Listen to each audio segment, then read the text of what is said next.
Kumusta po sa inyong lahat? Ako si Dr. Jose Cruz, 60 taong gulang, at ngayon ay susuriin natin ang susunod na paksa. Ang mataong umabot ng 50 taong gulang ay kumain lamang ng 3 bahagi ng baboy at mabubuhay ng napakatagal. Kasing lakas ng elepante.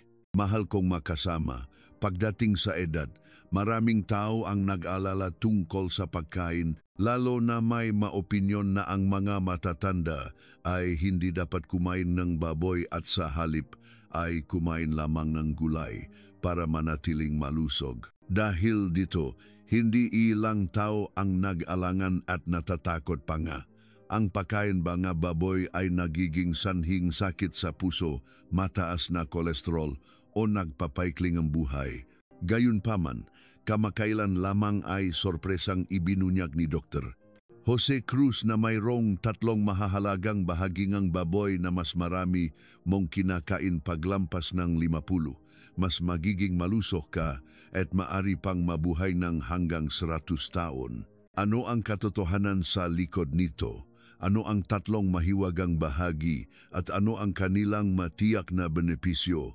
Alamin natin kaagad sa video na ito. Napakasaya ko na pinapanood ninyo ang video na ito at umaasa ako na ang mga susunod na pagbabahagi ay makakatulong sa inyo na mabuhay ng malusog, masaya at mas makabuluhan araw-araw. Kaya simulan na natin. Una, ang tiyan ng baboy. Isang tonic para sa digestive system at immunity. Ang tiyan ng baboy na tinatawag ding goto o litid sa iba pang bahagi ng Pilipinas ay matagal nang itinuturing na isang simpleng pagkain ngunit puno ng nutrisyon. Mayroong lumang kasabihan sa ating kultura na isang tiyan ng baboy, katumbas ng 10 gamot, na nagpapakita ng pambihirang benepisyo nito. Ipinapakita ngang modernong pagsusuri sa nutrisyon na ang tiyan ng baboy ay mayaman sa madaling matunaw na protina, katamtamang daming ang taba, kasama ang vitamina A, vitamina E at mga trace elements tulad ng iron, magnesium, potassium at calcium.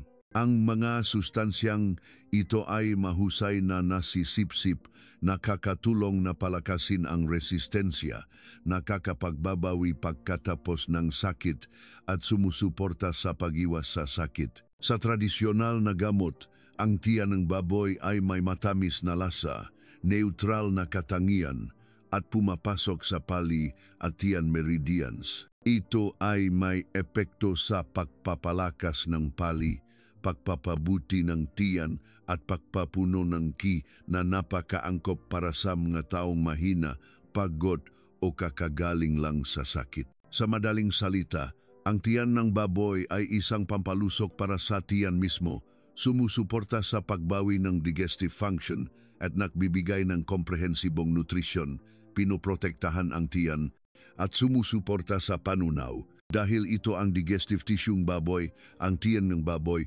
kapag inihanda ng maayos ay makakatulong na palakasin ang pali, pasiglahin ang panunaw at pagbutihin ang pagsipsip. Ang mapakaing gawa sa tiyan ng baboy ay karaniwang niluluto hanggang sa lumambot, madaling tunawin, kaya angkop para sa nahihirapan sa panunaw, nakakaramdam ng busog o may banayad na sintomas ng digestive disorder. Ang ilang makatutubong lunas gamit ang tiyan ng baboy na sinamahan ng mga herbal na gamot, luya at sibuyas ay ginagamit upang mabawasan ang sakit at pagalingin ang lining ng tiyan. Gayunpaman, kung mayroong malubhang sakit sa tiyan, kinakailangan na kumonsulta sa doktor bago gamitin bilang gamot. Pagpapalakas ng immunity at pagpapataas ng resistensya. Ang tiyan ng baboy ay nagbibigay ng mataas na kalidad ng protina, iron at zinc na mahahalagang salik para sa immune system.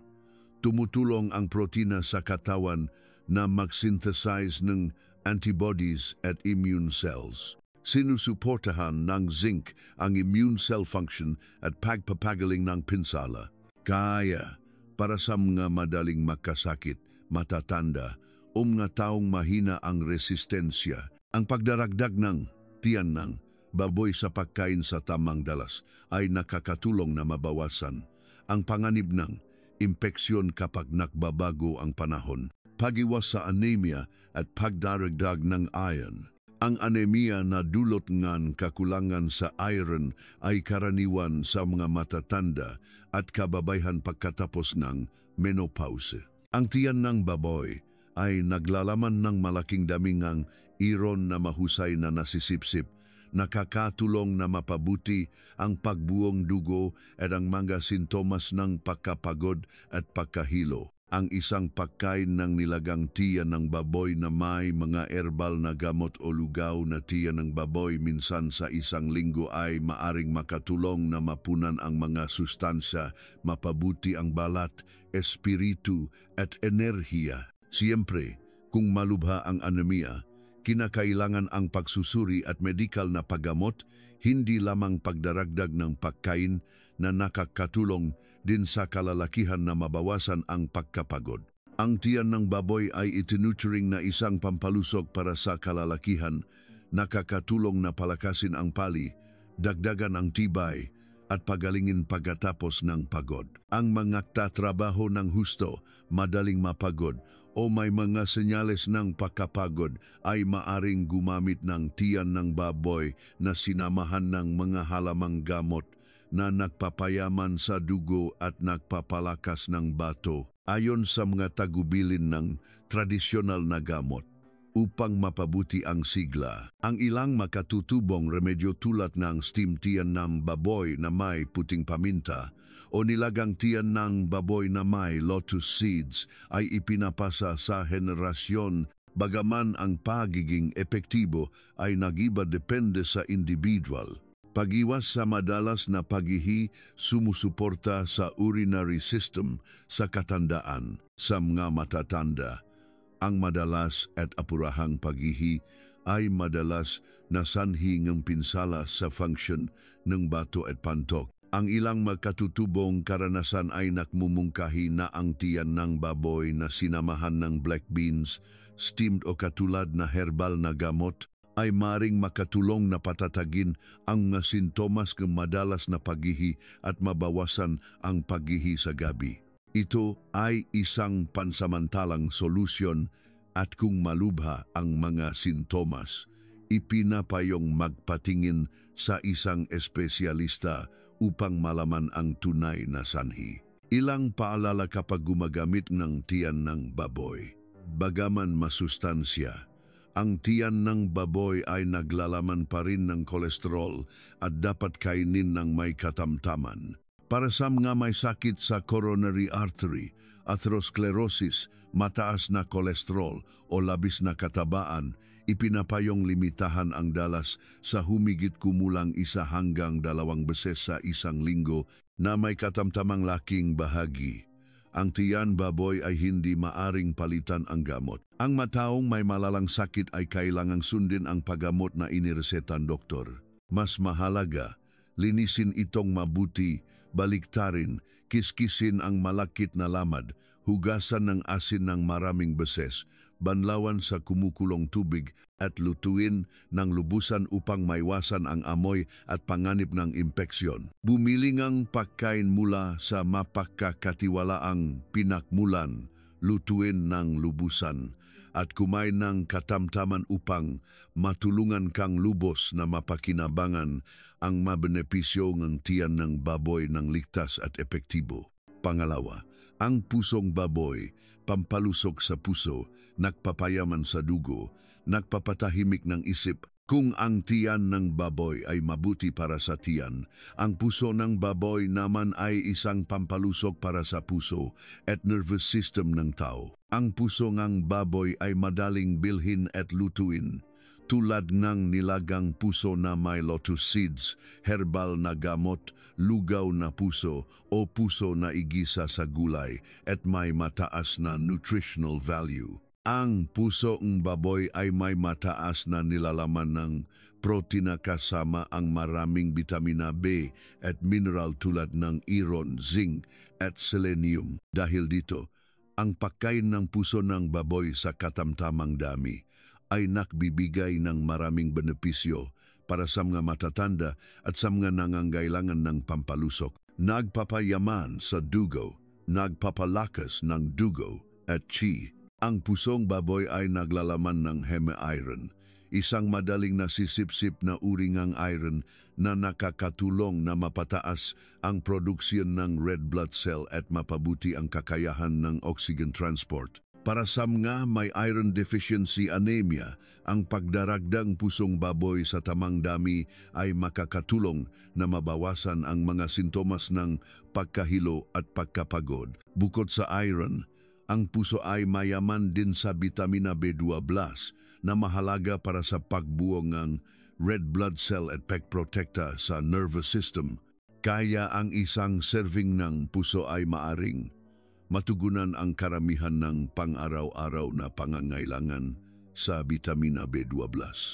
Ang pusong baboy ay nagbibigay din ng folate na nakakatulong na ayusin ang homocysteine, isang salik na naugnay sa panganib ng cardiovascular disease. Kaya, ang tradisyonal na lugaw na puso ng baboy na sinamahan ng lotus seeds at lily bulbs ay hindi lamang may nutritional value kundi sumusunod din sa prinsipyo ng Oriental medicine para sa pagpapalusog ng mahina at anemikong tao. Pagpapalakas ni kalusugan ng puso, sumusuporta sa function ng puso. Maring medyo kakaiba ang tunok nito na ang pagkain ng puso ay mabuti para sa puso, ngunit ang pusong baboy ay naglalaman ng maraming micronutrients na sumusuporta sa metabolismo at enerhiya para sa myocardium. Ang vitamina B3 ay nakakatulong sa metabolismong taba at vasodilasyon na nagambag sa pagpapabuting lipid sa dugo. Ang coenzyme Q10 ay isang antioxidant na puro sa tissue ng puso, sumusuporta sa production ng enerhiya para sa myocardial cells at binabawasan ang oxidative stress. Ang nasangkap na ito ay nagtutulungan upang gawing mas epektibo ang paggana ng kalamnan ng puso na nag-ambag sa pagpapanatili ng sirkulasyon at malusog na cardiovascular function kapag kinakain ng katamtaman. Nagpapalusog sa puso, nagpapatahimik ng isip, nagpapabuting pagtulog, ayon sa Oriental medicine. Ang puso ng baboy ay may matamis na lasa, neutral na katangian, at pumapasok sa meridian ng puso, kaya madalas itong ginagamit upang palusugin ang puso, patatagin ang isip, at tulungan ang pagtulog para sa mga mahina o may palpitations. Ang mapakaing tulad ng nilagang puso na may lotus seeds at lily bulbs o steamed puso na may pulang petsa ay ipinasapasa upang gamutin ang insomnia at pagkabalisa. Sa biological na aspeto, ang vitamina B sa puso tulad ng vitamina B1, B2, B6 at B12 ay sumusuporta sa nerve function, binabawasan ang pagkapagod at nagpapabuti ng pagtulog. Para sa mga may banayad na insomnia, ang pagkain ng lugaw na puso 1 o 2 beses sa isang linggo ay makakatulong na mapadali ang pagtulog. Siyempre, kinakailangan na isama ito sa malusog na gawi sa pagtulog. Nagbibigay ng protina at sustansya para sa pagbawi ng katawan.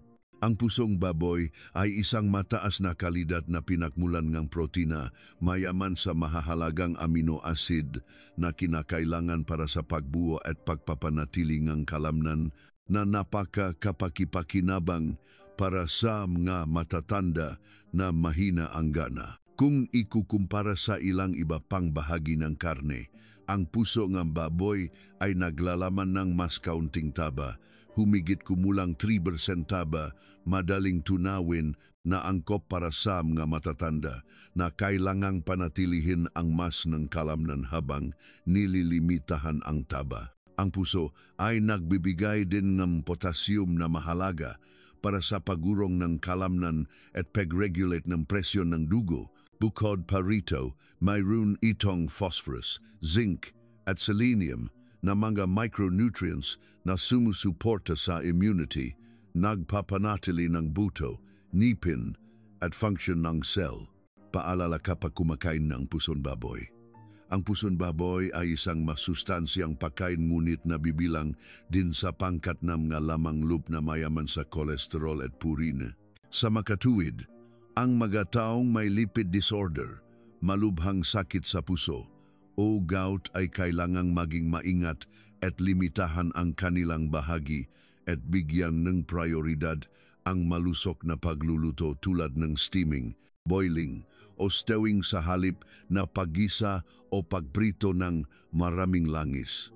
Ang malamang loob ay dapat kainin ng katamtaman. Ang mga matatanda ay dapat limitahan sa humigit kumulang 2 beses sa isang linggo na may 50 hanggang 70 gramo bawat oras, mas kaunti para sa mga bata. Bago lutuin, linisin itong mabuti, hiwain ang puso, hugasan ang namuong dugo, ibabad sa tubig na may asin o hugasan ng asin na may luya at suka upang alisin ang amoy. Lutuin ng lubusan. Lutuin ng hindi bababa sa 30 minuto kung buong puso upang maalis ang anumang pathogens. Bukod pa rito, dahil ang pinakmulan ng feed ay maaring makaapekto sa lamang loob, pumili ng puso mula sa mapagkakatiwalaang pinakmulan. Sa madaling salita, ang pusong baboy ay isang natural na bitamina para sa mga nangangailangan ng pampalusok, nagpapayaman sa dugo, sumusuporta sa cardiovascular, nagpapatahimik ng isip at nagbibigay ng protina para sa pagbawi. Ang pagkain ng tama at sa tamang dami ay makakatulong sa inyo na makakuha ng mas maraming benepisyo ng ligtas. Pangatlo, ang dila ng baboy, mayaman sa nutrisyon para sa malusok na katawan. Ang huling bahagi ngunit hindi gaanong mahalaga sa talahanayan ay ang dilang baboy. Maraming tao ang bihirang bumiling dilang baboy dahil hindi sila pamilyar o nag-alangan. Ngunit para sa mga bihasa sa pagkain, ito ay isang napakasarap na pagkain na malutong, bahagyang tsuwe, hindi mataba, mabango at napakasarap. Isang dilalang ang mayroon sa bawat baboy, kaya medyo limitado ang bahaging ito. Kung huli kang mamalengke, madalas na mahirap bilhin.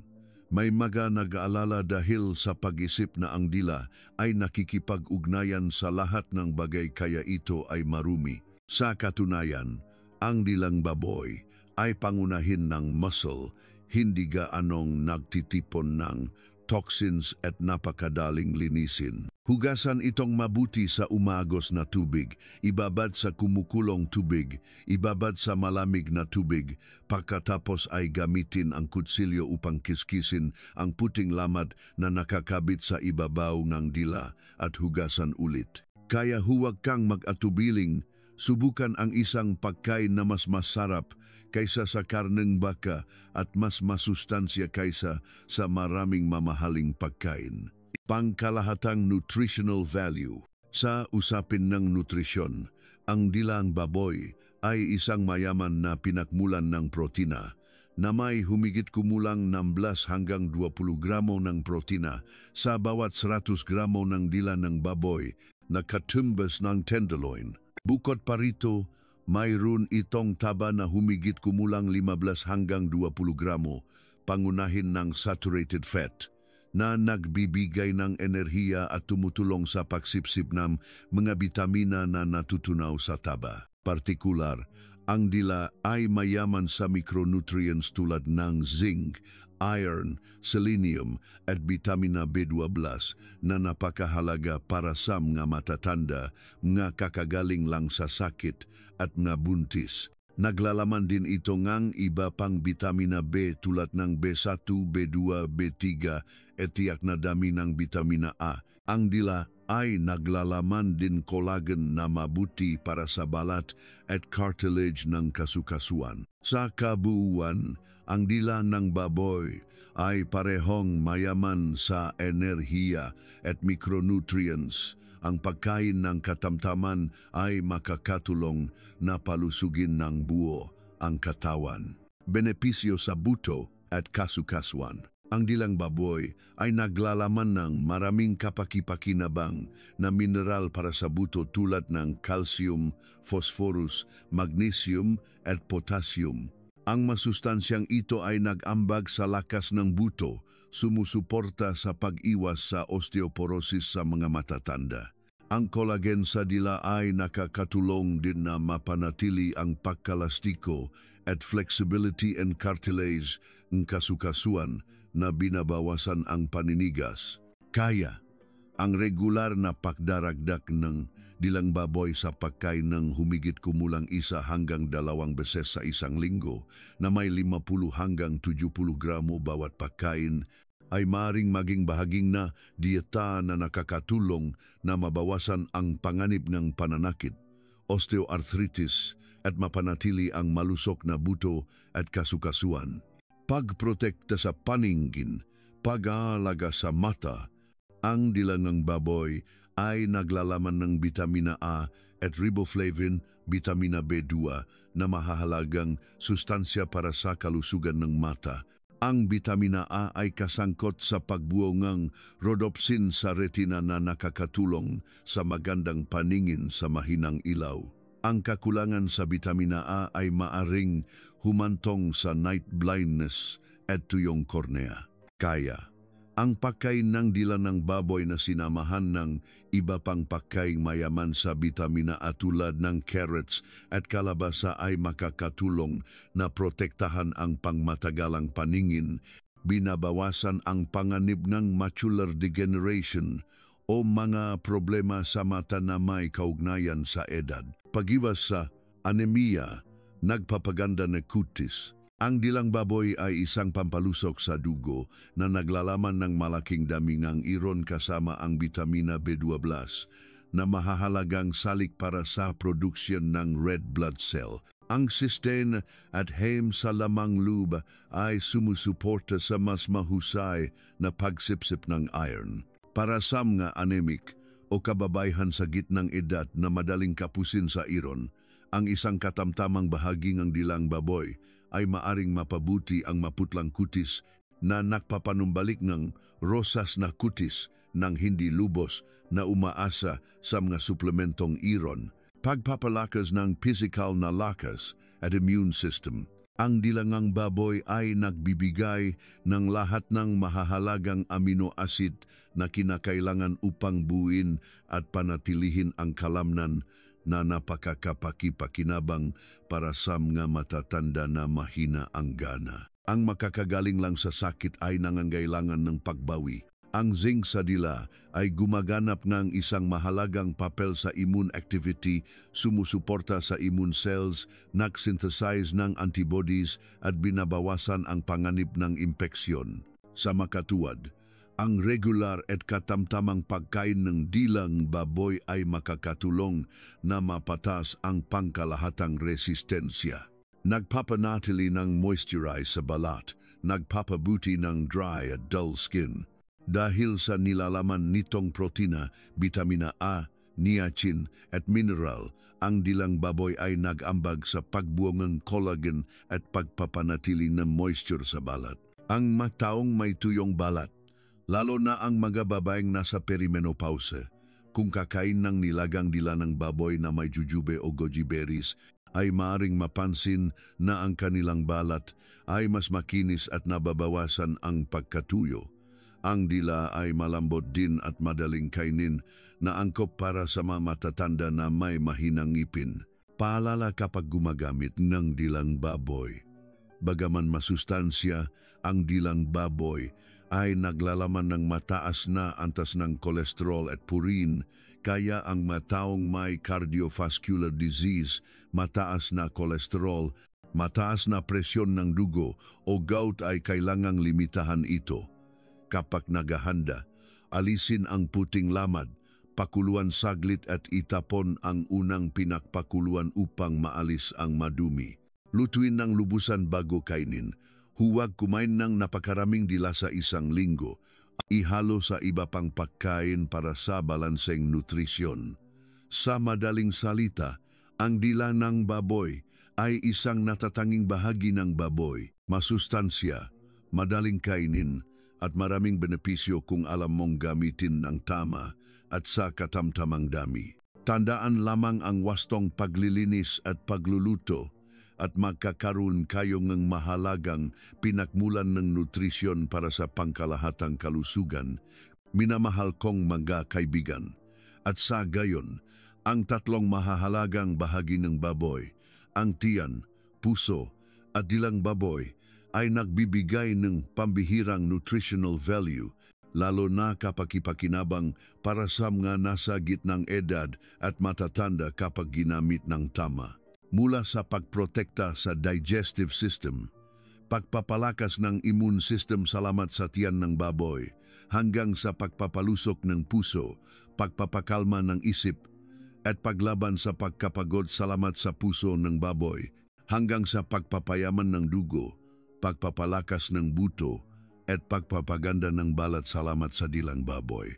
Ang lahat na ito ay matatakpuan sa mga pamilyar na pagkain mula sa baboy, isang pinakmulan ng pagkain na malapit sa ating pang-araw-araw na buhay. Ang mahalaga ay pumili kayo na malinis na sangkap, magluto ng malinis at kumain ng katamtaman kasama ang isang malusok na pamumuhay, pag-ehersisyo at sapat na tulog upang makamit ang pinakamahusay na resulta sa kalusugan. Bukod sa nutrisyon, nais ko ring ipaalala ng bahagya na ang ating buhay at kalusugan kaisipan ay nakasalalay din sa ating kalooban at espiritu. Sabi nga ng ating mga ninuno, ang kalusugan ay mas mahalaga kaysa sa ginto.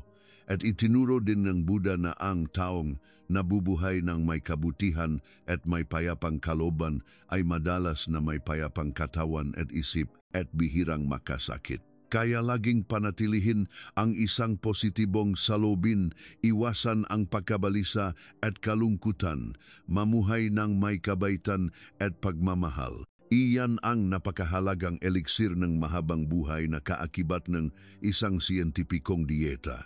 Sana sa pamamagitan ng video na ito, nakaroon kayong karagdagang kaalaman upang pangalagaan ang inyong kalusugan sa gitnang edad. At kung sa tingin ninyo ay kapakipakinabang ang impormasyong ito, mangyaring mag-like at ibahagi ang video sa mas maraming tao. At huwag kalimutang mag-subscribe sa Dr. Jose Cruz Official Channel at pindutin ang notification bell upang hindi makaligtaan ang iba pang kapaki-pakinabang na video sa pangangalaga sa kalusugan. Lubos akong umaasa na ilalapat ninyo ang makaalaman ngayon at idaragdag kaagad ang mapakaintiyan, puso, at dilang baboy sa inyong lingguhang menu upang maranasan ang pagpapabuti ng kalusugan, mabuhay ng masaya at malusog araw-araw. Salamat sa inyong lahat sa paglalaan ng oras upang manood. Nais ko sa inyong lahat ang masaganang kalusugan, mahabang buhay, at kasing lakas ng elepante. Paalam at makita-kita tayo sa mga susunod na video.